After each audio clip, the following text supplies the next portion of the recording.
Hapi, kaixo, denoi. Bueno, odei naiz, zozongotik. Eta bueno, esan, aurten ere burrumba saio bat egingo dugula inauterietan, oihartzunen.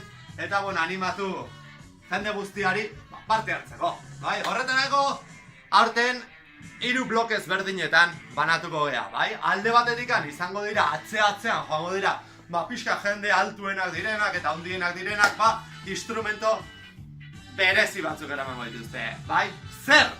Hemen bertan bian daukazuen kubo, plastikozko kubo ezberdinak, pinturazkoak izan daitezke, txikiagoak, bai, handiagoak, baina beti gogoratu, plastikozkoak izatea, bai? Soinuaren garrantzia hor emango diogu, plastikozko materiala dutena. Gero, pixka bat aurrerago erdikaldean, egongo dira beste metalezko kubo hauek pinturazkoak izan daitezke, adibidez, bai, hau bilek pinturazkoak dira, eta hauek makilekin eta joko ditugu ere, gerrian lotuta, orduan animatu, bai ikusten badezue, zakarrontzitan, edo nonbaiten, edo etxien baldin badakazue pote zar baten bat edo, animatu, etorri eta disfrutatuko dugu, bai? Eta gero bukatzeko, bai, aurrean nerekin batera joango direnak, txikitxenak izango dira, eta ikusten dezuen bezala, materiala pixka txikiagoa izango da.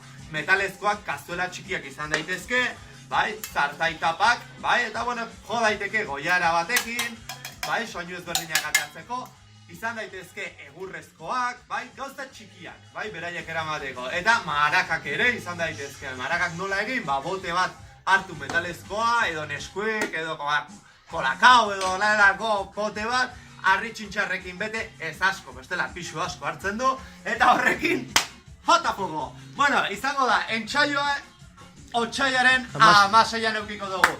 Eta burrumba eguna 17an, orduan animatu guztiei etortzea, etxetik ekarri instrumentak aldu zuen guztio, bai, eta egun zoragarri bat pasako dugu.